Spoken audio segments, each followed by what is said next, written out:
বাংলাদেশের স্বাস্থ্যসেবা খাতে নতুন এক অধ্যায়ের সূচনা হতে যাচ্ছে। প্রথমবারের মতো সারা দেশের প্রতিটি সরকারি হাসপাতাল চত্বরে সরকারি ফার্মেসি চালু করতে যাচ্ছে সরকার। এসব ফার্মেসিতে বহুল ব্যবহৃত 250 ধরনের ওষুধ 3 ভাগের 1 ভাগ দামে পাবেন সাধারণ মানুষ।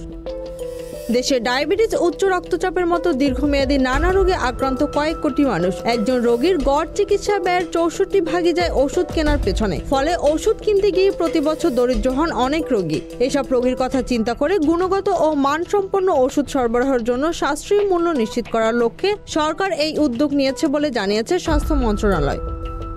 স্বাস্থ্য ও পরিবার কল্যাণ মন্ত্রণালয়ের বিশেষ সহকারী অধ্যাপক ডাক্তার সাইদুর রহমান বলেন, সরকারের এই উদ্যোগটি সাধারণ মানুষের জন্য একটি বড় উপকারিতা বয়ে আনবে। আমাদের লক্ষ্য হলো ওষুধের খরচ কমিয়ে স্বাস্থ্যসেবাকে জনগণের কাছে আরও সহজলভ্য করা।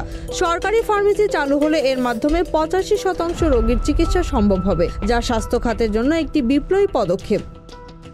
এছাড়া সরকারি ফার্মেসি সুষ্ঠুভাবে কার্যকর করতে ওষুধ চুরি ঠেকানোর চ্যালেঞ্জ রয়েছে, যা মোকাবিলা করতে ডিজিটাল ব্যবস্থাপনা চালু করা হবে বলে জানিয়েছেন তিনি। Z news, Dhaka.